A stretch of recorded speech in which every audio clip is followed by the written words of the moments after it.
يلازم كيس الدواء الطفل صهيب كل يوم، فسنواته العشر لم ينعم فيها بالراحة مثل باقي أقرانه. وضعية تاع الابن تاعي هي وضعية أمراض مزمنة، الحساسية والرب، وهذا المرض أثر كثير حتى على صحته وحتى على دراسته. وفي كثير من الأحيان يعني لما تكون مواعيد تاع اختبارات تكون مواعيد مع الطبيب، يعني تحاول تفضل يا إما تبعث يدير الاختبارات وهو مريض، يا إما تديه للطبيب. ووضعية معقدة، نقولوا بأنه هذا الطفل راح يكبر مع هذه الأدوية مدى الحياة، وهذا الدواء تاعو دائما في المحفظة. يعني هو في عمره 10 سنين يضطر إلى استعمال هذه البخاخات، هذو زوج البخاخات. يقول والد صهيب أن سبب الحالة المرضية لصغيره كانت نتيجة الغبار المتطاير من المحاجر المحيطة بالمنطقة في المدة الأخيرة. وهذا راجع كله لأسباب المحاجر اللي راهي قريبة لنا من الغبرة تاع الحصى، وهذا ماشي غير يأثر غير في المرض في التنفس ولا حتى في الجلد.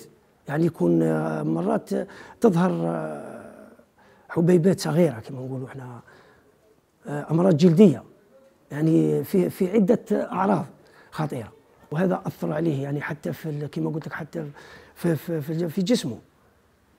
دائما تلقاه مريض، تلقاه كما في الأيام اللي يكون الهواء على شكل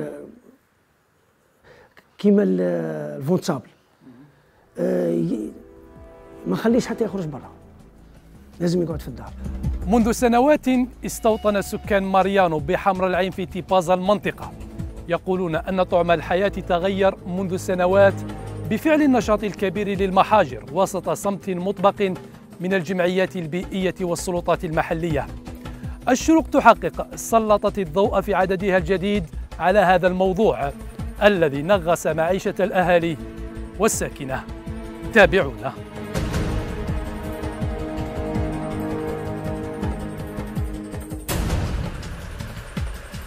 آلاف الأطنان من الحصى تنتجها مختلف المحاجر المنتشرة عبر ربوع الوطن يوميا. هذا النشاط ساهم بشكل كبير في دفع عجلة التنمية والنهوض بالاقتصاد الوطني. الجزائر منذ 1999 عرفت نمو اقتصادي كبير جدا. النمو كانت فرصة للسلطات العمومية أنها تشجع النمو الاقتصادي المحلي، من بينها المحاجر اللي بقت هي جزء لا يتجزأ من النمو الاقتصادي. والجزائر عملت رسالة قانونية لتنظم النشاط فيما يخص المناجم والمحاجر. ساهم في الاقتصاد الوطني، يعني في التنمية الوطنية ليزاغريغات تاعها المختلفة. لاروش راهم حتى يستعملوها في البور دالجي. عندنا بليس ليزاغريغات الصغيرة هذيك الحاصة هذاك اللي راهم يبنوا به عدة منشآت، توزيع عدة سكنات على مستوى الوطني. بمن راهي تخدم هذه السكنات تخدم بليزاغريغات تاع لا كومين دو قدارة ولا لا كومين نوتر كومين فوازيناج لا كومين دو خروبة، اللي راهم يمدوا دفعة كبيرة وقوية للاقتصاد الوطني. حددت الحكومة الجزائرية قوانين ومراسيم وتنظيمات للراغبين في الانخراط في هذا المجال عن طريق المزايدة أو المنح المباشر لاستغلال المواد المعدنية أو المتحجرة. كل إنسان يريد أن يستثمر في المحاجر عليه أن يتقدم من الوكالة وتمنح له الرخصة بشرط أنه يمضي على بروتوكول خاص به أنه يحترم قوانين استغلال وفي نفس الوقت احترام البيئة. هذا البروتوكول موجود لدى كل مديرية المناجم في الولاية. أيضا هذا القانون موجود لدى مديرية البيئة، ونحن نعرف أن في كل ولاية موجودة البيئة، مديرية البيئة، وموجودة مديرية المناجم.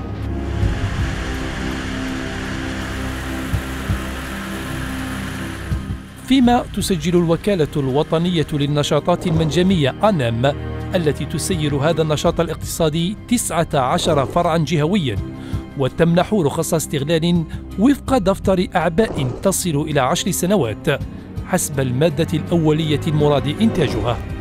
صاحب المحجرة عليه أن يربح، وهذه بطبيعة الحال هو ما جايش به يخسر، يضع الأموال تاعو.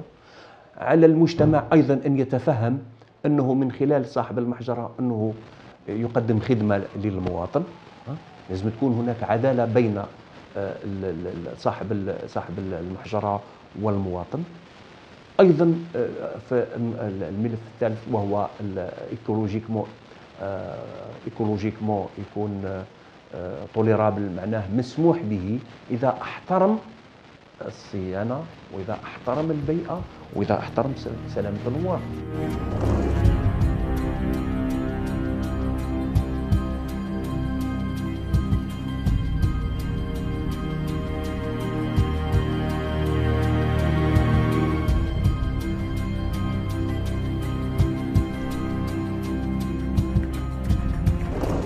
تنتج مقالع الحجارة في الجزائر أنواعاً كثيرة ومتعددة من الحصى المستعمل في البرامج الموجهة للتنمية بالولايات على غرار مشاريع السكن وشبكة الطرقات. هي صور وقفنا عليها في عدد من مناطق الوطن: أحمر العين بتيبازا، حمام ملوان في البوليدة، وقدار بوزقزة بولاية بومرداس.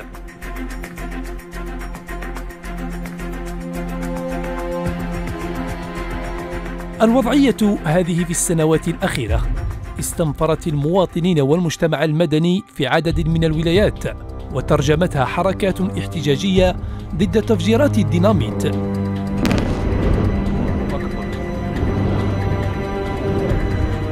القريبة من التجمعات السكانية وانعكاساتها السلبية على الصحة العمومية والبيئة.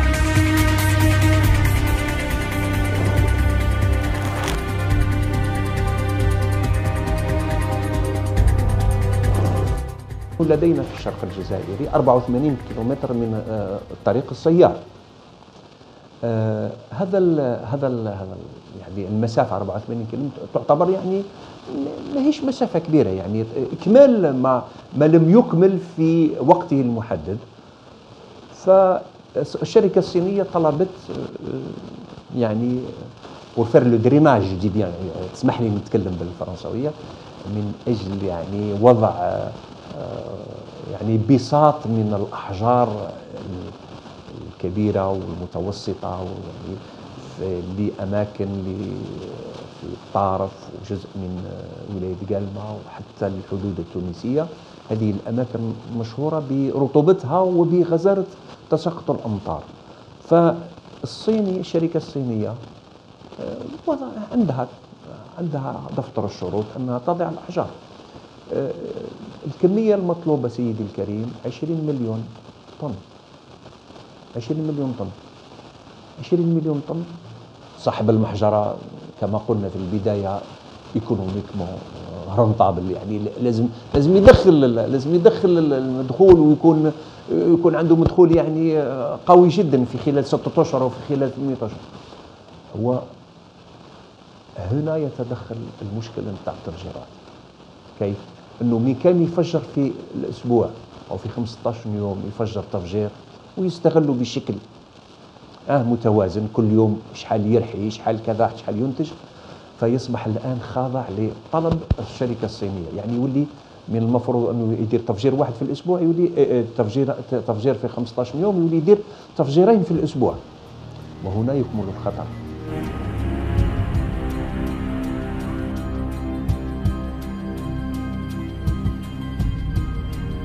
هذا الإخلال بسكينة المواطن والضرر الكبير الذي يلحق بالبيئة دفع السلطات المختصة إلى التدخل ووضع حد لنشاطها الذي غالبا ما يكون مناف للعقود المبرمة بين المستغل والوكالة الوطنية للنشاطات المنجمية.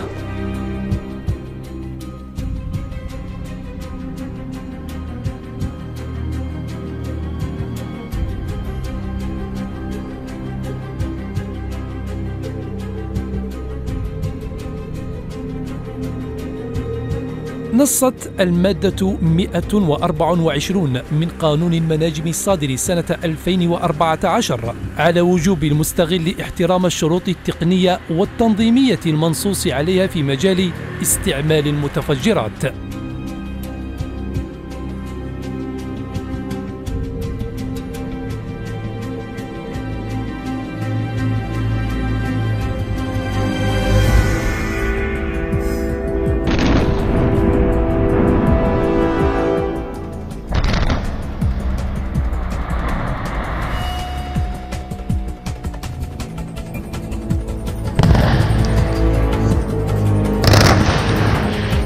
هذا الانفجار في حد ذاته هو عبارة عن حالة غير طبيعية، أي صعقة نتيجة دمار. وإن كان في طبقات الأرض 2 مترات 2 أو 3 مترات، فهو يحدث رجة قوية وصوت. نحن نعرف أن الصوت، سرعة الصوت كيف تنتشر، فلذلك المخاطر تاع التفجيرات أيضا لها تأثير مباشر على الطبيعة، تأثير مباشر على الإنسان، تأثير مباشر على الحيوان.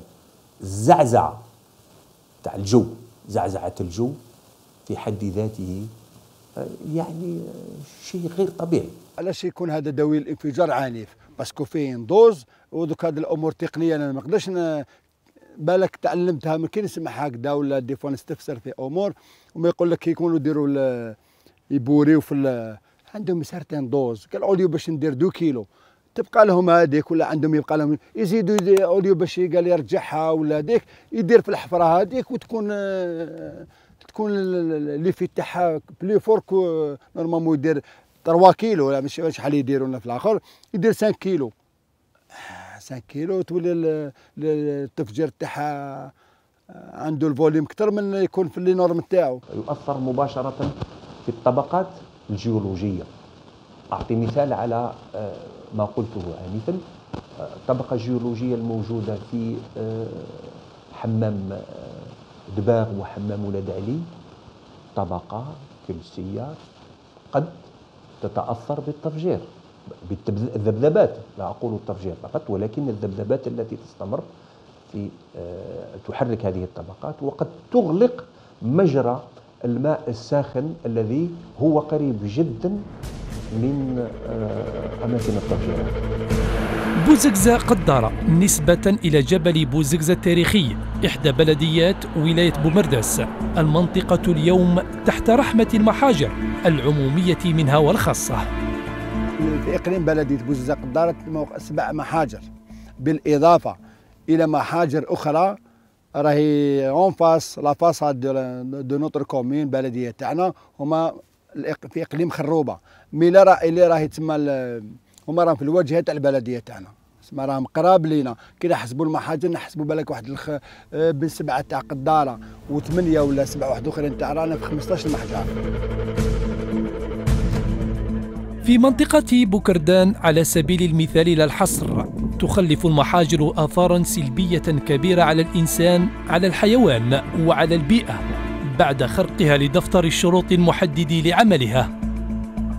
سيفتي أو المسؤول الأول على منطقة على بلدية بوزقزة قدارة كاين خروقات ونشاهدوها ونتكلموا عليها بكل وضوح، والمسؤولين بلغناهم حتى يمدونا يد المساعده في امور ما كانش مرحبا.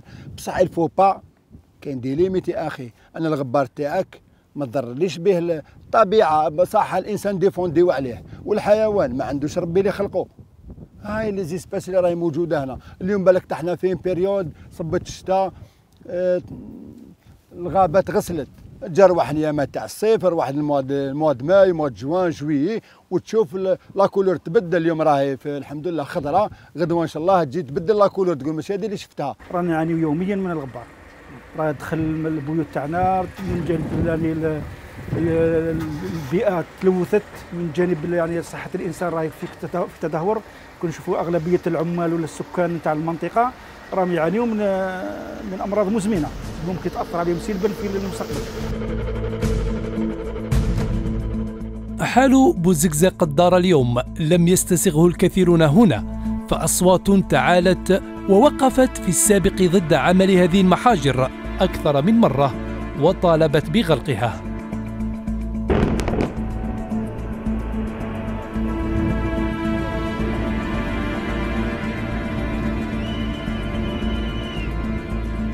انا واحد من عينيا ولا ما يشوفوش من الغبار هذا كمان دي فوا حاشاكم حاشا قدركم الانسان يبزق التراب يبدا لابوسير هذيك شغل الشتا طيح شغل طول طون كاين سمانه ولا تعقب في الشتاء ويزيد يجي الريح هذاك يعني ما نقدروش.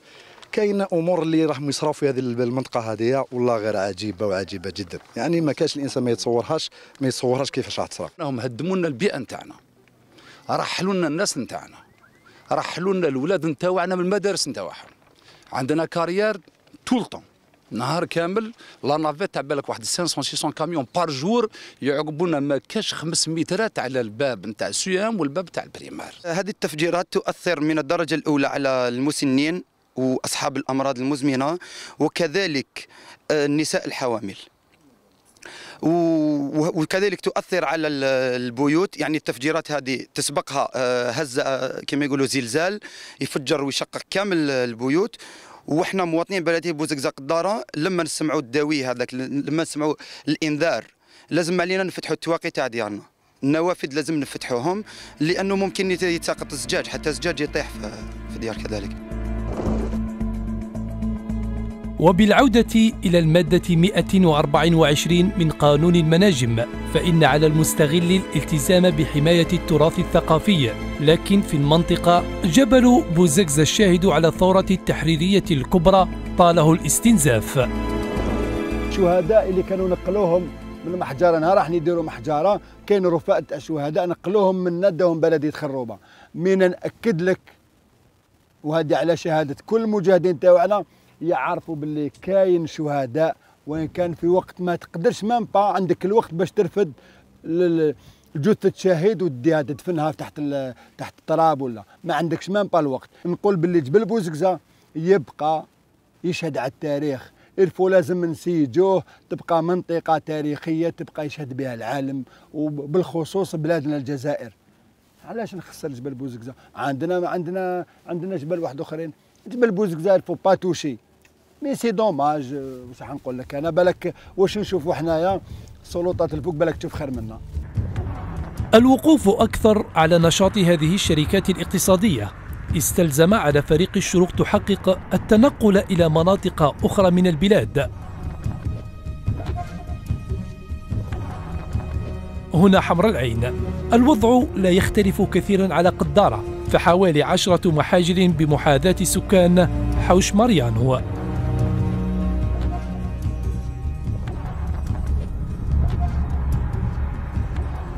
يقول الأهالي أن المنطقة كانت تنعم بالهدوء والسكينة غير أن الوضع لم يعد كذلك في السنوات الأخيرة.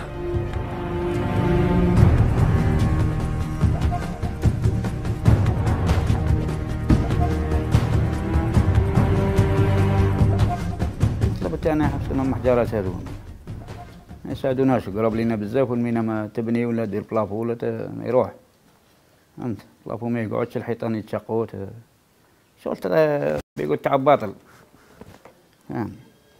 احنا ماذا بينا كون يسيبوا له حل يحولوه منها ولا يشوفوا له كيف. على مستوى البلدية أحمر العين كاين حوالي 10 محاجر على مستوى البلدية أحمر العين. على مستوى الحي تاعنا حي بوحدة عبد القادر كاين 2 محاجر لاصقين فيهم ممشى بعد عليهم بعد 500 متر. الكريانات هذو كاع كانوا ما كانش من 62 لهنا نديروا الكريانات هذو كيضرب الميناء البلافو يروح ما يبقاش حتى ولا ما طاحش ينشق ما تهدر. كان نرجعوا 8 سنين 10 سنين من قبل هذه كانت كامل غابه وكان الصطاد تاعنا من تحت الجهه التحتانيه لو في ذوكام حاطين لي ماشين تاعو ثمايا. هذه الغابه كنا نصيدوا فيها كنا نرجعوا 10 سنين كانت غابه ناتور كيما راك تشوف ذوكا الصوره تعبر بلا ما نحكي لك واش راه ذوكا كانوا. هذه التفجيرات هذه تفجيرات بالخصوص تعود على المنازل تاعنا تخسروا كامل. حبيت نديروا دوره للديار نوري لك واش صرا في السقف تاعها مشقه كامل شتا طيح تدخل ديريكت على هذو التفجيرات هذو. راهي حوالي واحد 400 عائله هنا قاعد وزادوا كما احنا نقولوا هم زادوا حي جديد كما حنا نقولوا نوفيل في هاي جايه منا مور هذا الكارتي. دوك هذا الغبار اللي يروح يفوت كاع عندهم. كاع العائلات هذو اللي راهم هنا راك تشوف فيهم من الكريانات هذو ما مش عايشين مليح، وسكنانهم ماهوش مليح. سكنانهم من الميناء كاين وين الديار يترفدوا بك ويولوا. جمعية حماية البيئة جات زارتكم لهنا؟ ما كاش. كاين جمعية تاع البيئة بصح جامي جاو هنا وداروا كما يقولوا زيارة. النشاط زاد من معاناة السكان، فأمراض مست مختلف الشرائح العمرية خاصة منها الأطفال. التأثير تاع الغبار هذا اللي راه يهود هنايا سورتو في الصيف كما كان يقول خونا ما طيقش. عندنا الحساسية، عندنا القلب، عندنا الربو، عندنا وهذا الكريان ما مستفادين منه والو هنا. في الأيام اللي يكون فيه الريح تجيب الغبرة تاع الحصى، نضطروا باش كما قلت لك نغلقوا النوافذ، نغلقوا الابواب، ولا حياه لمن تنادي. حتى هذيك الغبره تلقاها في الاكل. ورغم انه هذه المؤسسات في قوانين العمل لازم عليها تستعمل ايام الريح لما تكون الغبره باش ما تاثرش على السكان، تستعمل الماء اللي عباره كما نقولوا الصولده بالعاميه، وتستعمل مرشات. يعني مقاييس اللي تاع العمل اللي مضبوطه في هذه المحاجر غير موجوده نهائيا. بليزيرو حنا نطلعوا، حنا طلعنا ليهم خطره داروا لنا زعما هذا الغبار هذه مليحه. لو كان جيتوا في الصيف تشوفوا خير، الغبار كارثه كي يضرب بالريح هذا شغل كامل هنايا. طلعنا ليهم داروا لنا شغل بداو يواسوا القرافلي بالماء، شغل نقص شويه، ومن بعد سكتي ثامر عاودوا رجعوا بداو يديروا ما يديروش الماء. الغبار هذا كيجي كارثه. انا كي طاحت الشتم ما يبانش بصح كون يبدا يخدموا تشوفوا كارثه. ملي زدت هنايا هذه المحجرات كانوا ما كاينش، وجابوهم من هنايا كما ذاك اللي قال ديروا لنا الخلعه للذريه. انا ولادي تزوج في 2001 ما عندهم كاع الحساسيه، حتى ندير النيلو للديار تاوعي في الصيف باه ما يدخلش ليا الغبار. وعينا نشتكوا كما ذاك اللي قال ما كان حتى حل، ما كان والو كما ذاك اللي رحنا ليه شتكينا قلنا له قال لك نخدم بالماء، ومن بعد ما كان حتى حل. ما كان عينا رانا نعانوا والله رانا نعانوا كما ذاك اللي قال. رحنا للشاف دايره شكينا، رحنا للمير شكينا، ماشي غير هذا الخطره عندها مده مطوله وما كان والو، ما كان حتى حل. الغبار يعني اللي يجي من هذه المحاجر يشكل خطر كبير على صحة الإنسان. الإنسان اللي يستنشق يوميا هذا الغبار غادي يأثر له بزاف على صحة العين. كما هضرنا سي il va développer la conjonctivite allergique. سي كوا لا بليبار دي جون راهم يجوا يعالجوا يقول لك طبيبه عينيه تحرق فيا، عينيه حمراء، يدمعوا ويتوصلوا حتى يحك هذيك العين، يحكها يمكن توصلوا الى فقدان البصر، وهذا مشكل خطير. ثانيا يقدر يحك ودنه، الالتهاب تاع الاذن والحك. الغبار يقسم من الجلد يوصل للحكه والالتهاب، لو بروبليم دو ليكزيما. الوغ وين يلحق لو بروبليم الشائع هو لا رينيت اليرجيك، وين الانسان يستنشق هذا الهواء الغني بالغبار يلحقوا لا رينيت اليرجيك، يعني الالتهاب الجيوب الانفيه.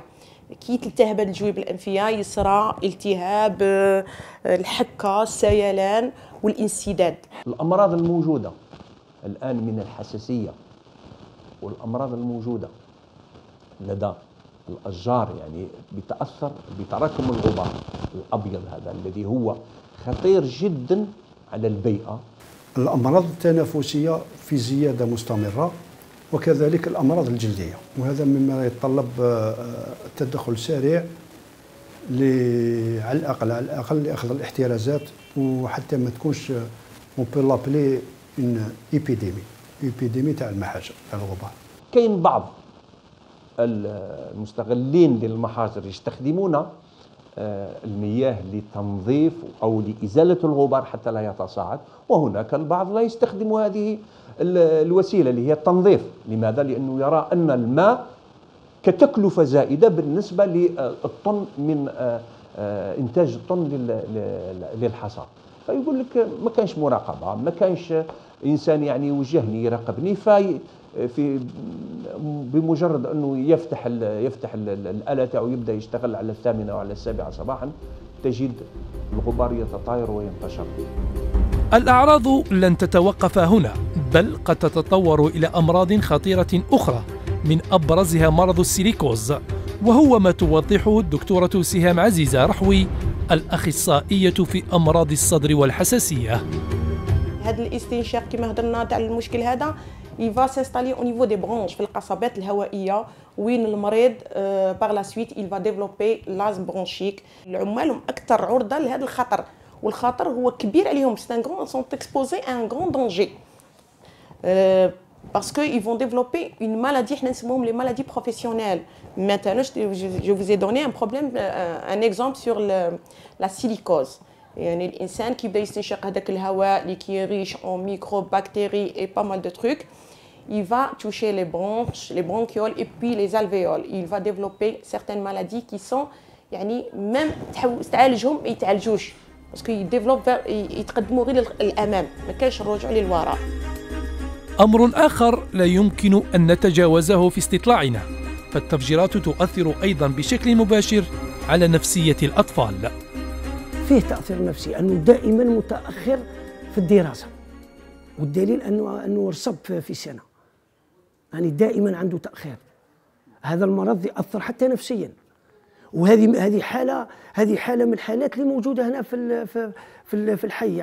يعني ممكن كاين أشخاص آخرين ما يحبوش يتكلموا. كي تضرب المينا هذيك تيكوسي كاع الدوار، وميم طون دير الخلعه للولاد. انا واحد من الناس ولادي كيسمع لا سيران شغل يخاف، دوكا يتشوكا مشوكي، غير يسمع حاجه طرطقت يبدا يبكي. وزيد تاثير على النساء اللي اونسات، على الدراري اللي ما يعرفوهاش، دي فوا صح يديروا هذيك لا سيران، ما نسمعوهاش، تكون داخل في الدار ما تسمعهاش حتى تجيك الخلعه. يديروا لا سيران، ولكن لا سيران كاين في بعض الحالات وين ما يسمعوش السكان الضجيج نتاع الشاحنات السيارات. ولكن مع هذا كاين في بعض الحالات ان الاطفال من بينهم كاين الاطفال يولي عندهم هلع خوف. نلاحظوا الاولاد مثلا الارض تتهزز دائما يحس بان كاين زلزال. في الحاله هذه معناها راح تكون عندهم يعني بسيكولوجيين يكونوا مؤثرين سلبيا على الحياه تاعهم. طفل صغير في عمره 3 سنوات 4 سنوات راهو في عمليه نوم، فجأة تحدث انفجار بدون انذارات مسبقة. صافي الطفل هنا يعيش في مراحل تاع دائما في الخوف، دائما في الفزع. أنا عندي الطفل الأصغر 3 سنوات، كي يسمع لاصونات تاع التفجير يتخبى عندي، يعني دائما عايش في هول فزع.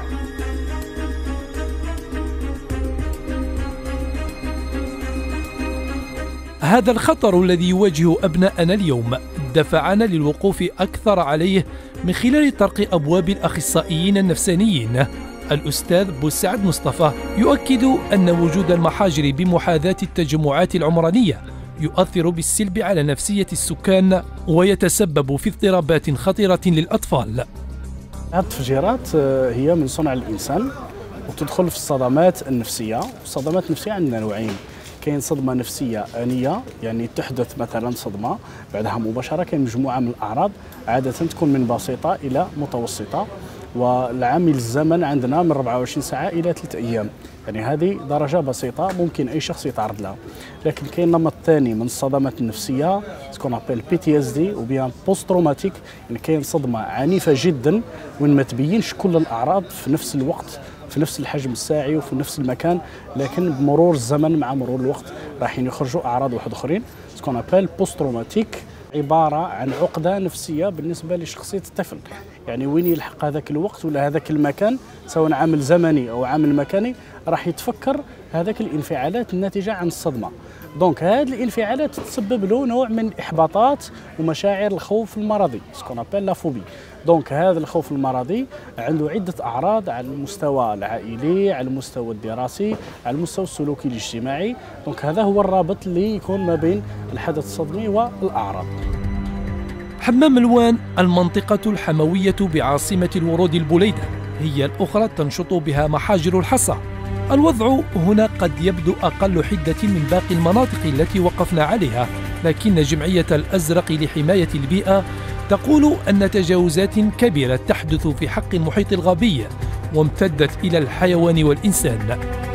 بناء على الروايات سكان المنطقة ممكن الآباء وحتى الزملاء وحتى الجيران، بطبيعة الحال الآثار التي تهدد سلامة البيئة في المنطقة جراء هذه المحجرة تمثل في الآثار اللي تلحق بالغطاء النباتي من خلال الأتربة والغبار المتناثر على الأشجار وعلى النباتات، مع العلم أن عدد كبير من النباتات اللي ممكن انقرضت جراء الغبار المتناثر اللي يأثر على هذه النباتات في ظل، خاصة في ظل شح الأمطار وغيرها من الأمور، ناهيك عن الآثار اللي متعلقة ب الحيوان، لأن كثير من الحيوانات اللي تأثرت ممكن أصيبت بأمراض أمراض نادرة أصيبت بها كثير من الحيوانات في هذه المنطقة جراء الغبار والأتربة. هذه المحجرة أنشئت سنة 1985 وبما أنها مؤسسة مصنفة تخضع لقوانين خاصة حسب المعايير ودفتر الشروط الخاضع لوزارة البيئة ووزارة الصناعة، وتنقلت وجاوا وشافوا كما راك تشوف ما عندنا حتى حاجة لأضرار للسكان ولا كما يقولوا الحيوانات. هو هذه المنطقة لا يوجد لا حيوان ولا سكان، السكان تبعد عن هذه المنطقة 5 كيلومتر. هذه الجبال التي تحوي الكثير من المواد المعدنية تخضع هي الأخرى إلى التفتيت عن طريق المتفجرات، فاستخراج مختلف مواد البناء على غرار الحصى يستوجب استخدام مئات الكيلوغرامات من مادة الديناميت. كاين أمر مهم اللي عنده علاقة كذلك اللي يأثر على الإنسان ويأثر على الحيوان في نفس الوقت، هو التفجيرات اللي تكون في المنطقة اللي ممكن يأثر على الحيوان بدرجة متفاوتة، بينما بالنسبة للإنسان تكون بالنسبة كبيرة جدا، خاصة بالنسبة للرضع الأطفال الصغار، وكذلك بالنسبة لكبار السن يعني الجسم تاعهم يكون ضعيف جراء التفجيرات. التفجيرات هي ما نقولوا التفجيرات هي الغازات التي تنتج او الاتربه او الغبار الذي ينتج عن هذه التفجيرات اللي يحمل في ذرات يعني تحتوي على مواد كيميائيه وغير ذلك، يعني تاثر على الساكنه الموجودون يعني على مستوى على مقربه من المحجره.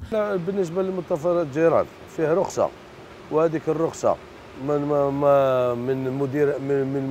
المديريات المعنيين بالامر، هما يرخصوا لنا شحال نديروا من الكميه المتفجرات، ماشي احنا اللي نتحكموا فيها ولا نزيدوا لها ولا نديروا لها، هما عاطينا الكميه للمتفجرات، وهنا حاليا ما نستعملوا كاع الكميه المرخصه للمتفجرات.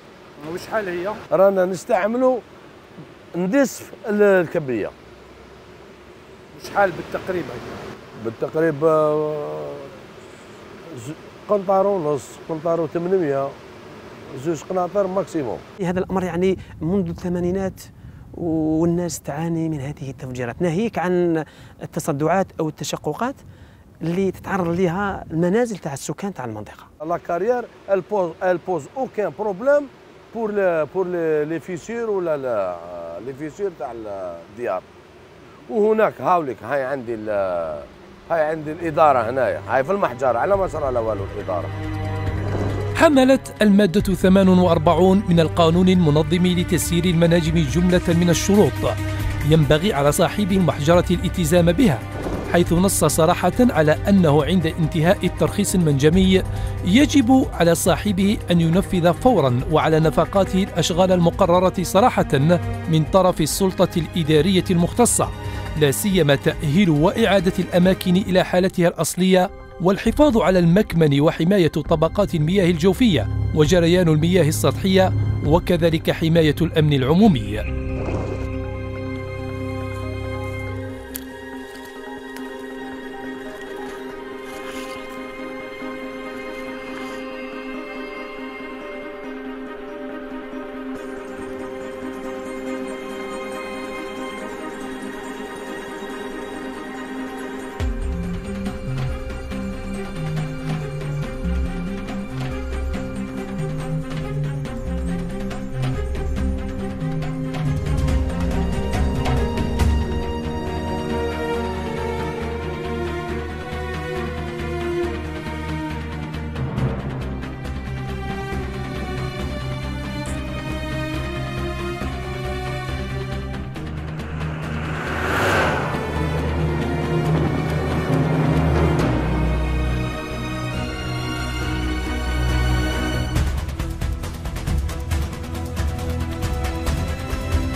الإشكال المطروح هو مدى تطبيق هذه القوانين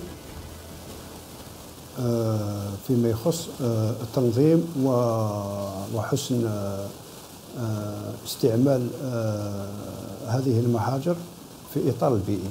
على سبيل المثال نذكر منطقة تسمى العش في ولاية برج باريريج. الأثر على المحيط تسبب في تراجع كبير جدا للثروة الغابية. عندنا حمام معدني هنا تحت، بالك حنا ما نقولكش فينا مليح، ما حنا والدينا يقولوا بلي كاين حمام معدني سموه حمام الجرب، كانوا الانسان ينوض فيه حاب ولا يدوه لتما يغسل بالماء هذاك يبرى تحت وفي الواد تحت. اليوم راهوش الحمام، راهو تحت الانقاض. راهو راك تشوف ملي راهي الاكسبلوزيف تاع لا كارير او يهبط الحجر تما، ممكن راه بعيد من الانسان اللي يروح يقصد هذاك المكان يخاف. سنة 2017 حدث شيء رهيب في حمام دباغ.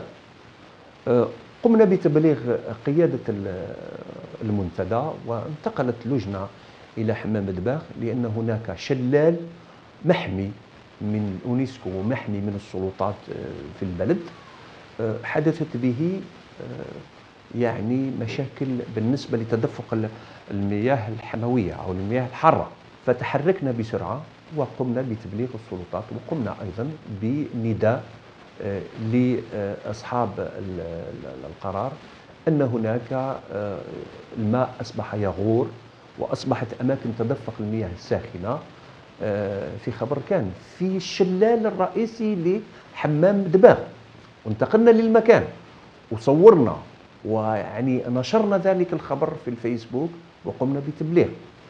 لماذا هذا النشاط؟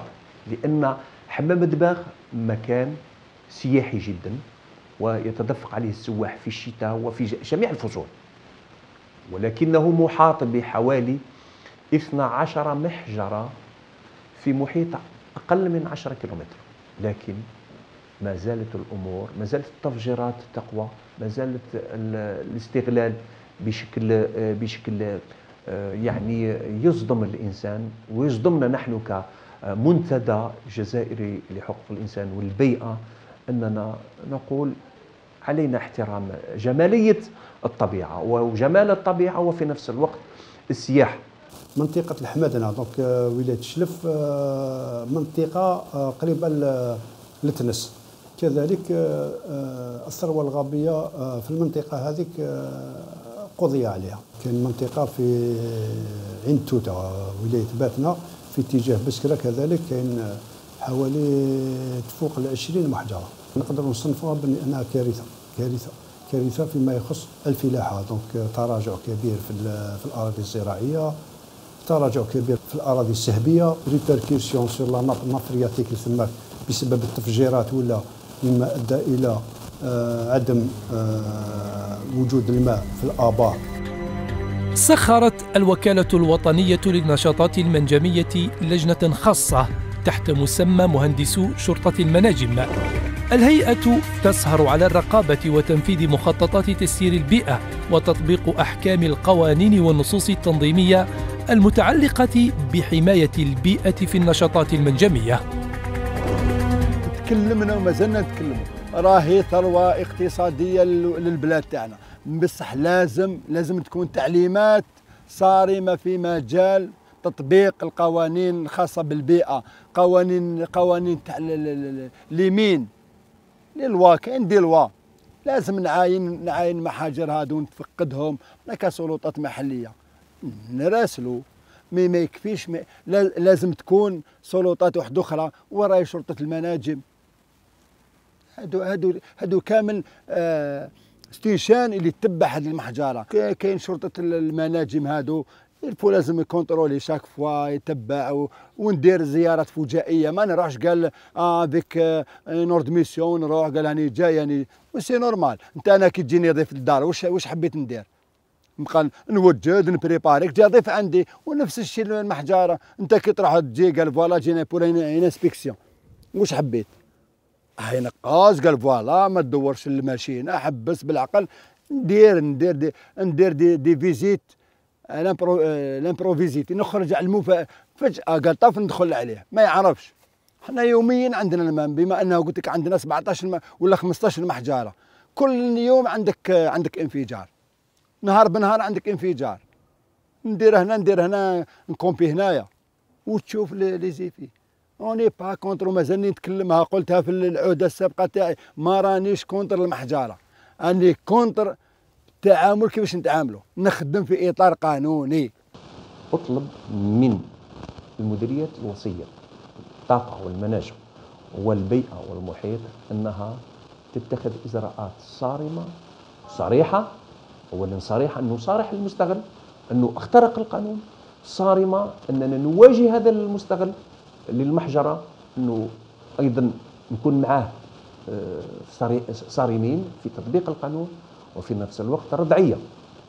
علينا ان ناخذ حق البيئه وحق الاختراق للدوله بشكل مباشر بدون رحمه، لاننا امام خطر متفاقم.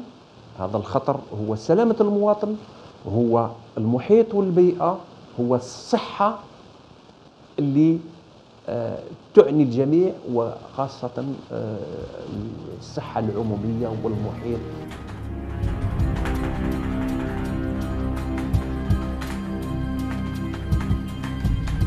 حاول فريق الشروق تحقق في هذا العدد إزالة اللثام عن طبيعة نشاط المحاجر في الجزائر، غير أنه لم نتلقى ردا من الوكالة الوطنية للنشاطات المنجمية المخولة بالحديث بدرجة أولى عن هذا الموضوع رغم الاتصالات والمراسلات المتكررة.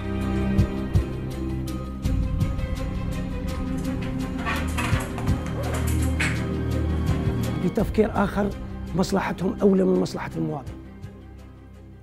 هذه هي المشكلة، يعني كل مسؤول يفكر في أنه ينتج ويدي يستفيد ويضر المواطن، ولا واحد عنده ضمير أو وعي باش يفكر أنه لما تكون الريح والغبرة يطفي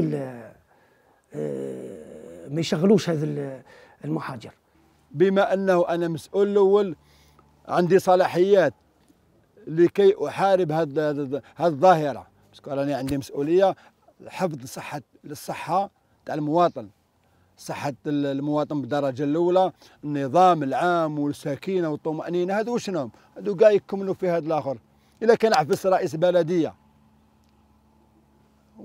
صافي البلاد هذه ما عندهاش مسؤولين، ما عندهاش. حنا رانا نطبقوا في قوانين الجمهورية الجزائرية، ونعرف باللي إن شاء الله يسمعوا المسؤولين هذه النقطة هذه وياخذوها بجد، نخلوش الامور تنفلت من يدينا. وعلاه عيينا نستكوا، عيينا نديروا في الاخر، لا حياه لمن تنادي، ما كان والو وماناش عارفين دوكا. والسلطات المحليه تاعنا نشوفهم برحمه الوالدين شوفوا حل هذا الكريان. بونطو الكريان هنا عنده باللي يخدم بالمياه، بصح ما يخدمش بالمياه. كي يخدم بالمياه ينقص شويه غبار. 100 في الصيف ما كاش 100، ما يخدمش بالمياه، عنده المياه بصح ما يخدمش بالمياه. نتمنى ان شاء الله باش السلطات كل واحد في مكانه يخدم خدمته، والمؤسسات هادو يحترموا دفتر الشروط الا راهو مبسنين عليه. سلطة المناجم تخدم خدمتها، مديرية البيئة تخدم خدمتها، كل واحد يخدم خدمته. والحاجة اللي نأكد عليها نتمنى باش هذا المحاجر اللي كان في امكانيه كون الجبايه هذيك تصب في الميزانيه تاع البلديه مباشره، المواطن كي دوموندي رئيس البلديه ما راحش يرفضوا، باسكو هذيك الجبايه راح تعوض هذوك النقائص وهذوك التجاوزات اللي دار. دوا يجيك مواطن اعطيني يعني اللي في سير تاع داري، اعطيني السيمان واعطيني شويه رمل باش ندير لا ريفيكسيون في داري. احنا كاباء رانا وصلنا لمرحله تبقى تفكر دائما المواطن البسيط. هذه الأدوية راهي بثمن غالي، يعني تخدم يوميا من أجل تلبية دواء، ولما تلبي هذا الدواء يخليك تضطر أنك تتنازل على أبسط أمور العيش من أجل توفير غير هذا الدواء للأطفال. ماذا بهم يوقفونا المحجرة هذه، باسكو نضرينا بزاف في صحتنا كما يقول. طلبوا من هذا المسؤولين هذو يديروا لنا حل لهذه الكريانات هذو. زادت الدوله بنات الباطيمات منا، الغبار تاع الكريان كاع يروح للباطيمات. السكان اللي فما هما ولادهم كيف يكونوا عايشين؟ ما يكونوش عايشين من الكريانات هذو، لازم الكريانات هذو يلزم يحبسهم ولا يحيدوا من جهه اخرى. وانا نشوف باللي المحاجر هذو والله يخدموا بامكانيات اللي عندهم ما شاء الله، راهم يخدموا لاباس، يحترموا برك شروط العامل ويخدموا ما عندهم حتى اشكال.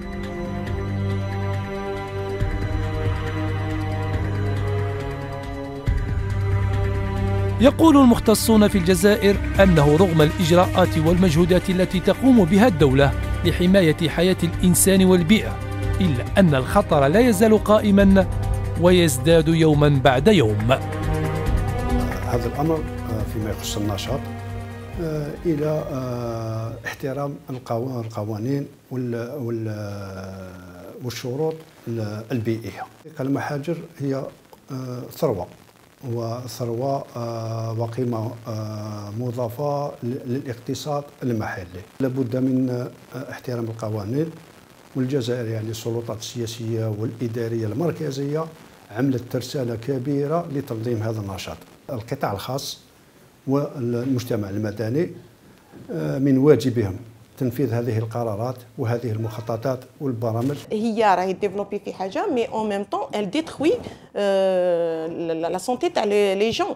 دونك حنا ننصحوا السلطات المعنيه اولا هي تبعد هذه المناطق عليهم، ثانيا الناس وين لو مومون تكون باغ اكزومبل العواصف وين تكون درجه الغبار مرتفعه، الانسان يبتعد قدر الامكان ما يخرج، ثانيا يغلق لي فوناتر، troisièmement il faut tous les jours nettoyer يعني la femme تنقي تنظف الغبار اللي متواجد في الدار.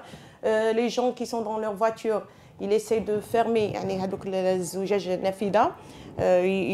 je préfère انا كي العلوم لا كليم كو يستنشق هذاك الهواء الخارجي المتشبع بالغبار. وإلا كان تاني الانسان مضطر للخروج وكان الهواء فريمون معمر غبار سا كوت غيان باش يدير كمامات تجنبوا الاستنشاق 100% لهذاك الغبار. ما لازمش نكذبوا على بعضنا ونقولوا باللي كل شيء مليح وكل شيء راهو يمشي وفق المعايير، ولكننا هناك خروقات ليس الكل. انا احترمها، انا اعرف بعض الاصدقاء يعني في المحاجر احترمهم لانهم يقومون بما جاء به في البروتوكول. إذا طبقنا القانون كما ينبغي فالسلامة تكون إن شاء الله.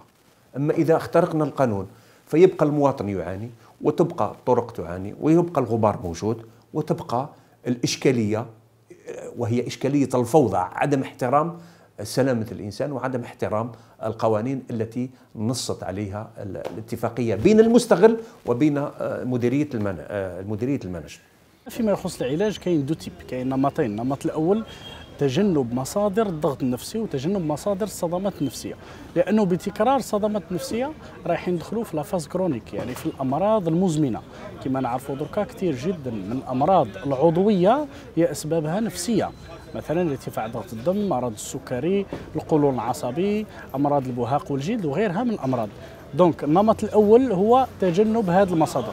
النمط الثاني عرض مثل هذه الحالات على مختصين نفسانيين عياديين وين يقوموا باول عمل هو التشخيص. دونك لاكت اسونسيال اي لو دياغنوستيك، نركزوا على عمليه التشخيص كي نشخصوا طبيعه الاضطراب ونزيدوا نربطوه بعوامل التنشئه الاجتماعيه، نشوفوا وين راهو الخلل اكزاكتومون، ومن بعد نديروا ان بلان ثيرابيوتيك ولا برنامج علاجي وين يسمح بهذا الطفل يخرج نهائيا من هذه الصدمات ومن هذه الاضطرابات والنمو تاعو يكون سليم باذن الله. كلنا في وعاء واحد. إذا لم نتخذ إجراءات لحماية بيئتنا، لحماية الصحة العمومية، فكلنا هالكون.